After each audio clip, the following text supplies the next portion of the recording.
Okay, awesome, awesome. All right, I'm going to go ahead and share my screen.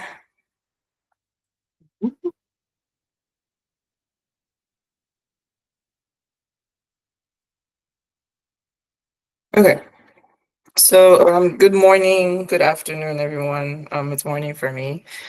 First of all, I'm honored and excited to be a part of today's webinar, and I'm glad to be here to talk about exploring your own tech path.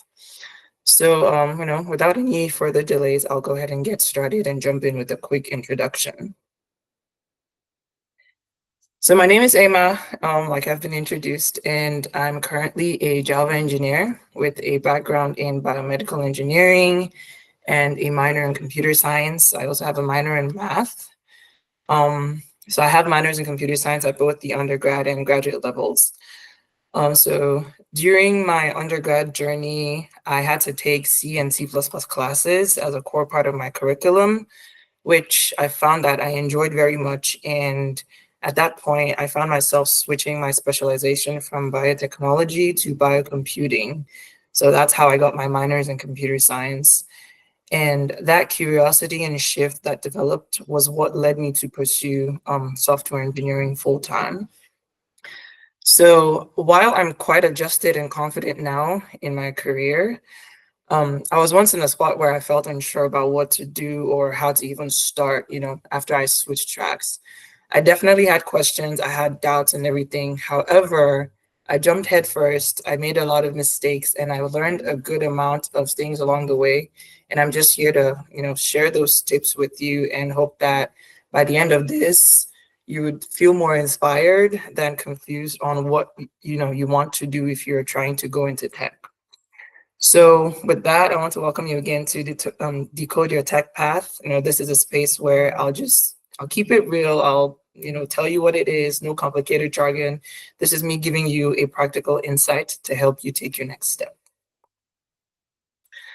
So this is what we're diving into real quick. First of all, why is tech one of the smartest career moves right now and how it's changing lives? We'll also go into how to choose the right career path for you, whether it's data science or, front end engineering, back end analytics, or anything in between. We'll cover that. We're also going to cover briefly how to get into tech, no matter where you're coming from, whether it's nursing, whether it's banking, whether it's teaching. And we're also going to cover a little bit of insider advice. These are practical things that I have done and also, advice that I've received from others that are far ahead in the field. So I think that this would be very helpful. And by the end of all of this, I'm hoping that you feel more confident, more informed, and, even just more excited about what is possible for you in tech. So let's get started, right? Why choose tech? So the question is, why is tech one of the best or one of the smartest moves that you can make today? And the answers that you see on the screen, they're not just, buzzwords to get you excited about tech, because they're things that are actually happening right now in the world. These are current trends. First of all, companies are struggling to find skilled talent all around the world, whether it's a small company that's just a startup or it's a major corporation. The demand for people in tech is really high, and there are only this many people in tech. Regardless of how many people you think are out there, there are definitely companies that are still looking for people. So with roles like software engineering, data analysts, cloud architects, these are all in constant need. So this is one good reason you should definitely get into tech if you weren't convinced before. Another thing, there's no joke about it. Definitely tech pays really well. If you compare the entry level salary of someone in tech to another field, you would see that it's higher than most other fields, and there's definitely a great growth potential. Especially as you gain experience and climb up the ladder in whatever company that you end up joining. There's also flexible work options, which, since post-COVID, everybody has had an opportunity to either work from home or be hybrid. So this is another benefit. I've also experienced it myself, and it's really great for, especially those who are looking for work-life balance. There's also, the ability to join without needing to go through a whole 4-year degree before you get in. A lot of tech roles today, you can pretty much just go through boot camps. You can go through, self-study. So for instance, if you're part of Odumare Tech, you can sign up for their classes, and that is pretty much the first step to getting into some tech roles that you even need. And there's also, a diverse variety of career paths, whether you're a creative person, you're analytical, detail-oriented, or like a big thinker. If you want to go from front-end development to cybersecurity, there are different things that you can do. It's not a one-size-fit-all. And, also part of this is with global mobility, you can transfer your skills from whatever it is you're doing now, even from wherever you find yourself tomorrow into tech. And this also gives you opportunities to do things like freelancing, if you want to freelance, or you want to be an entrepreneur and not working for somebody, as is the trend these days. It also gives you the ability to relocate or work from anywhere. You don't have to work from your current country or, things like that. And then there's also, impact and innovation. Um, Tech isn't just about writing code. There are different things you can do in tech, right? It's about solving real world problems. You can contribute to healthcare, climate change, financial inclusion, everything. For instance, people in healthcare, nurses, you don't even have to say, oh, I want to become a programmer.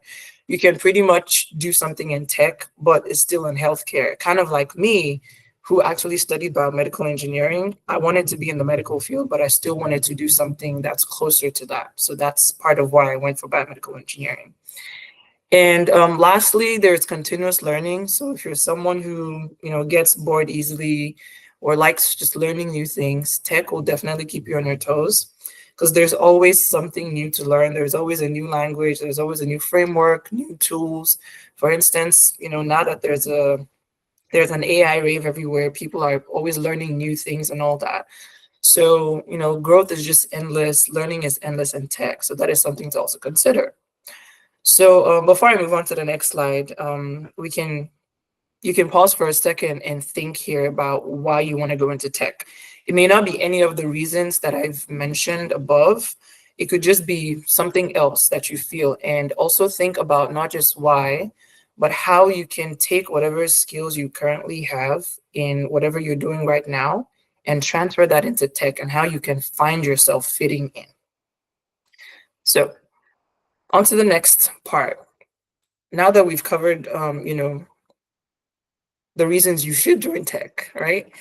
How do you know what path you should choose? How do you know the best path for you? The best path for you depends on your interests. So are you a visual person or a logical person? Do you like helping people, or are you more of a, oh, I want to just work on a system, I want to just do things with my hand, the kind of person?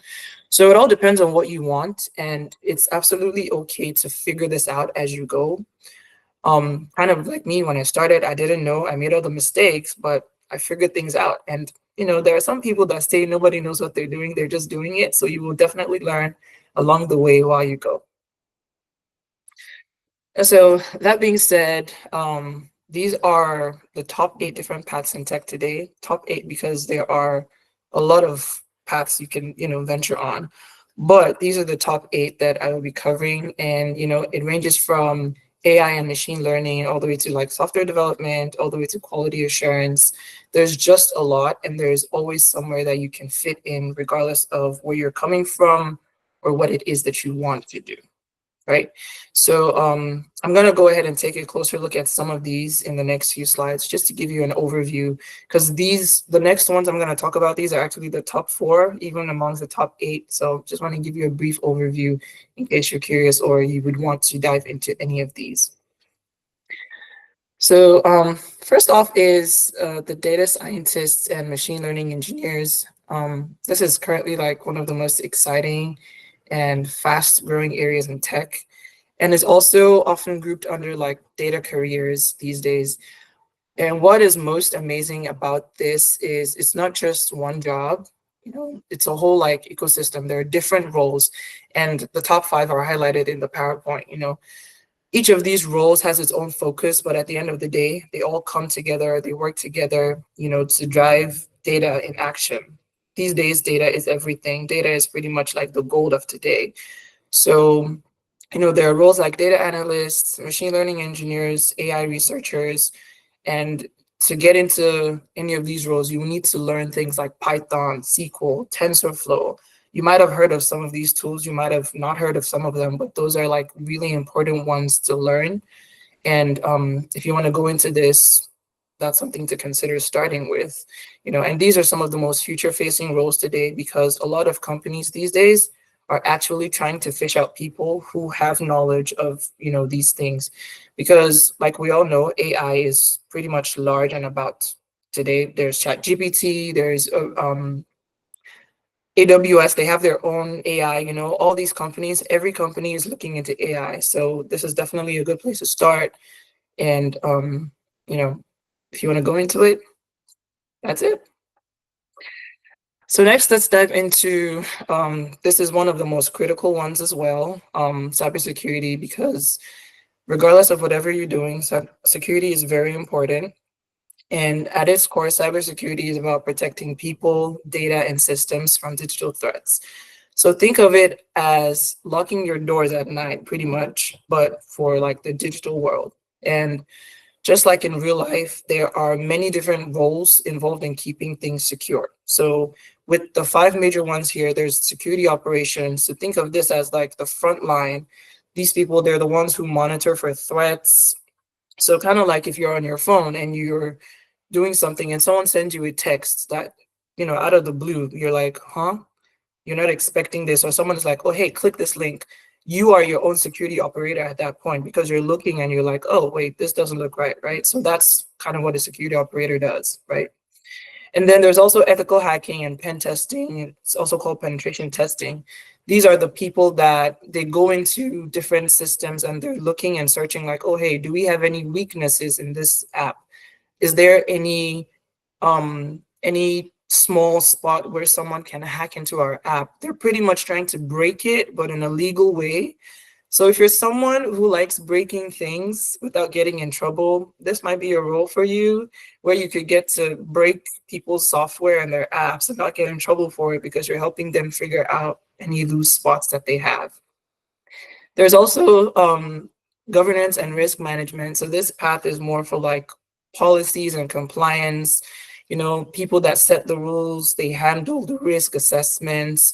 And this is like documentation heavy. So if you're someone who likes to read a lot or you like to write a lot, this is something you might be interested in.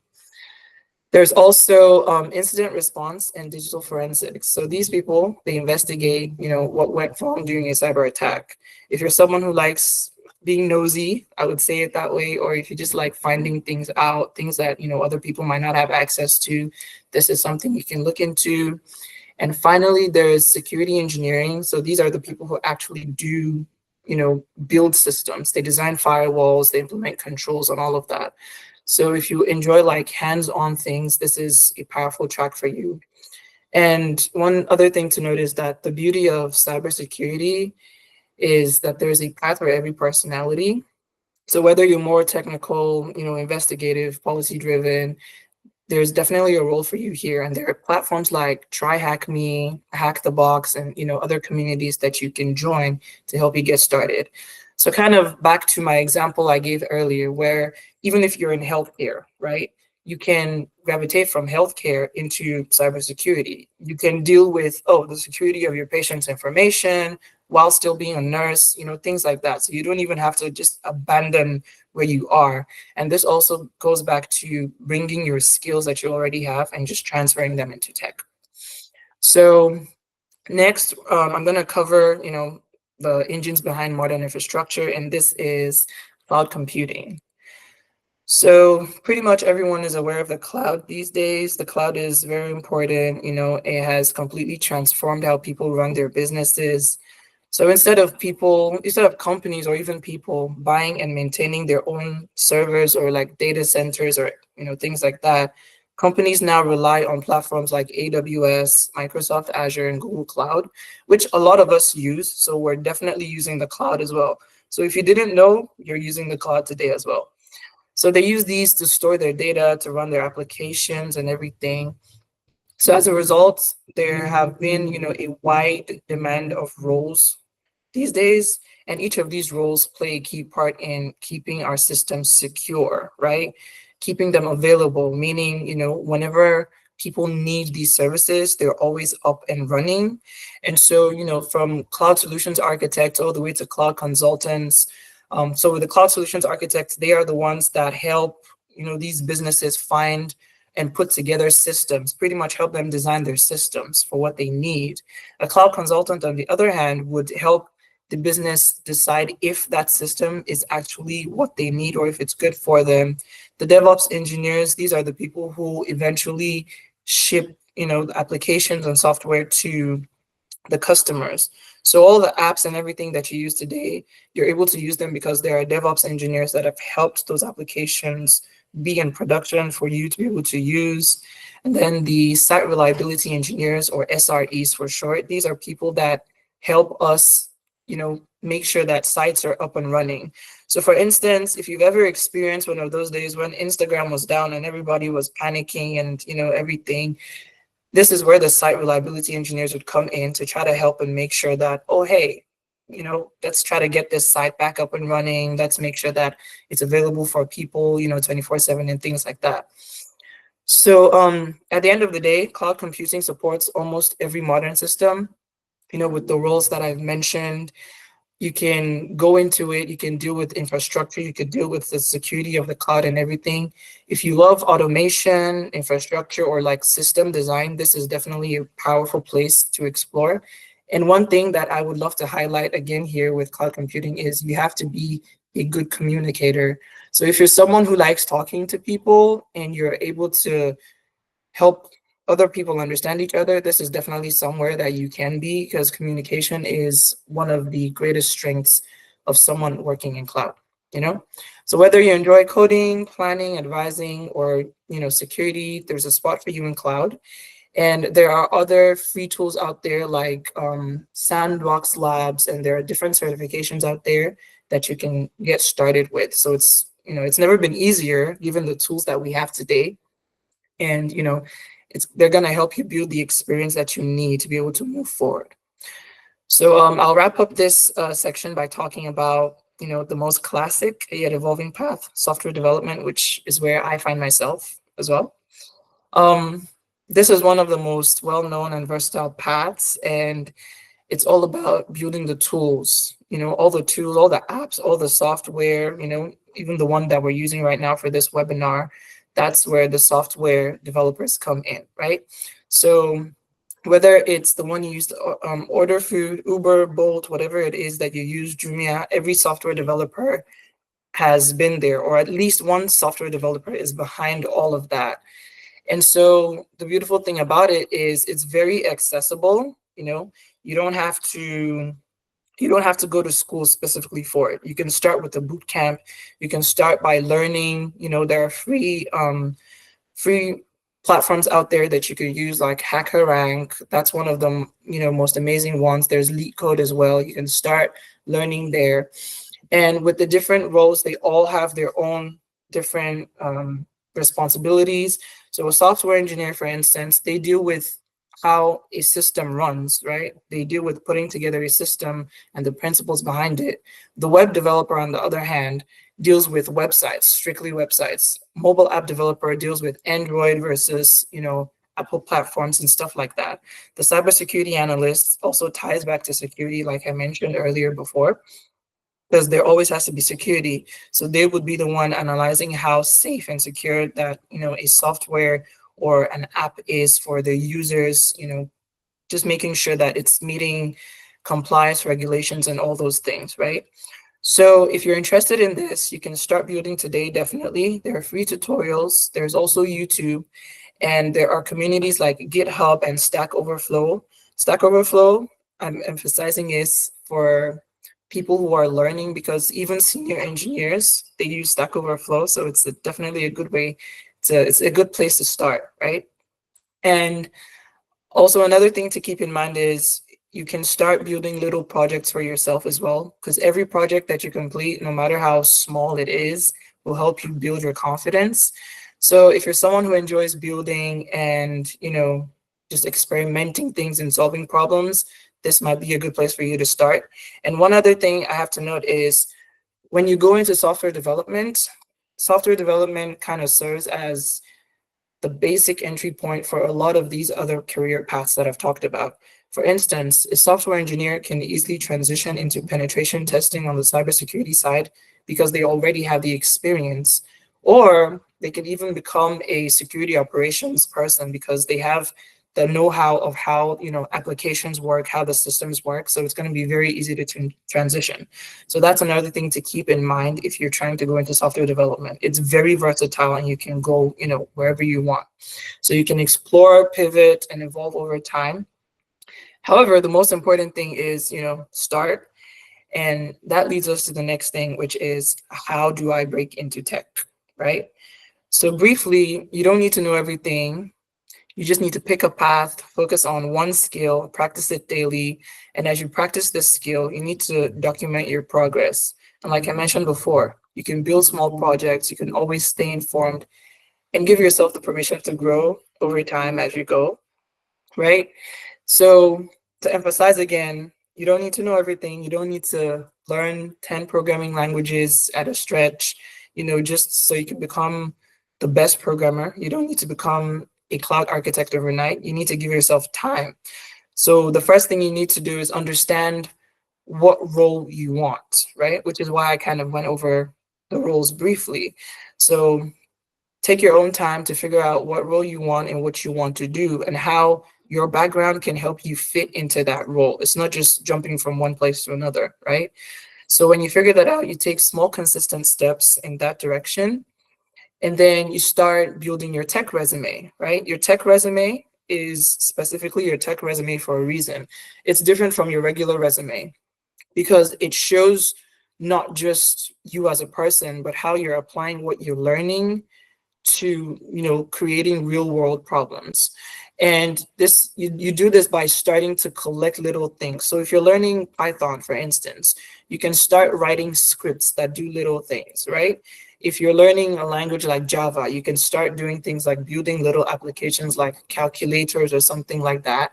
And you can throw all of these projects into your GitHub repo. So if you're trying to break into tech, try to have a GitHub repo. You don't have to have the biggest projects, but you can start with these little things because at the end of the day, having practical projects is better than having just certifications, because certifications can definitely open certain doors, but what people would also look at is your practical work. I'm actually a testimony of this myself, where the practical work that I presented in one of my interviews, it had the interviewers go like, wow, really? So have practical experience and showcase that, just build something, no matter what it is. And while you work on all of this, and then by the time you start applying and preparing and all of that, keep in mind that you would make mistakes, a lot of mistakes, and you will face a lot of rejections. People just often talk about, hey, let's go into tech, let's do this, but they don't emphasize how hard it actually might be to get the one role that you actually want, which is why I said I'm not going to make it all fantasy. I'm going to tell you the truth. There will be a lot of mistakes that you would make, and there will be a lot of rejections before you finally land the role that you want. Because everyone in the tech space has fumbled a coding interview before. I have fumbled them. There are some interviews that I've been to, and I'm just like, God, let the ground open up, let me enter. Like, I don't know what I did, but at the end of the day, that's part of the process because you get to learn from those mistakes. You get to become better. And it doesn't mean you don't belong. It just means you're learning, right?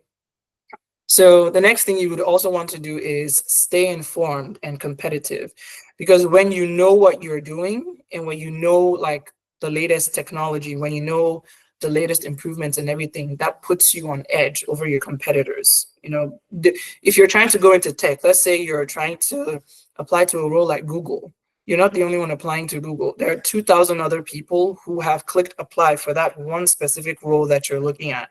So you have to find ways to always have an edge over your competitors. So that is why you need to stay informed and competitive, because this would help you there. And you can do this by following tech creators. You can do this by joining Twitter spaces. There are spaces on Twitter that are specifically for tech and engineering. So you could find those. You can subscribe to newsletters. You can be part of like different conversations, and this would help you, even if you're not ready to jump in right now, this would just help you know what is out there, what is going on, right? So for practical steps, it's a simple solution. Start by picking one skill.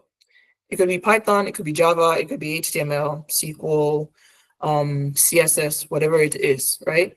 Start with that one skill and practice for 30 minutes a day. You don't have to go hours at it. 30 minutes a day, you will build the habit and you will see that you will get better. And, whatever it is that catches your interest, just go ahead and do it. And the next thing is start by building a basic portfolio, something. You don't have to build a website from scratch. There are free tools out there like Wix.com that can help you put together a portfolio. And then when you actually start learning, you can start personalizing that even to fit yourself, or get yourself a GitHub profile, because this is sort of your digital resume.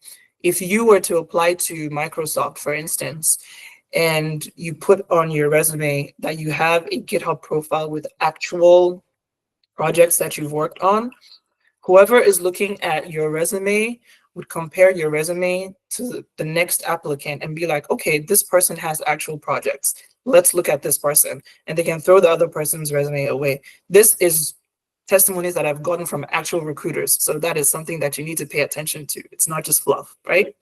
So go ahead and do that. And then start networking. Find quality relationships with people that are in tech. It's not just about the quantity, but it's about the quality of the relationships that you have with these people. So if you don't already have a LinkedIn profile, I would advise you to go ahead and get one, because LinkedIn is not just for people posting jobs, it's for people who are trying to stay informed. You can be scrolling and you will see information about a conference that you did not even know existed, and you can go to that conference and that's where you get your next job, right? So try to make quality relationships, start networking with people, ask questions on forums, attend free webinars like this one. You don't know who you can meet, you don't know who you can connect with, and those connections can open doors that you didn't even know existed yet, right? So a quick prompt that I want us to do here is you think about whatever it is you want to learn. You can drop it in the chat, for others to feel encouraged to share as well. Think about it and, think of why you're curious about it. And at the end of the day, remember that you don't need to have it all figured out. You just need to start, because tech is not about perfection. It's about, persistence and consistency. And that is what will get you there eventually, right? And now this is like the final part of, my portion, is talking about the part that's often being left out, the actual advice, right?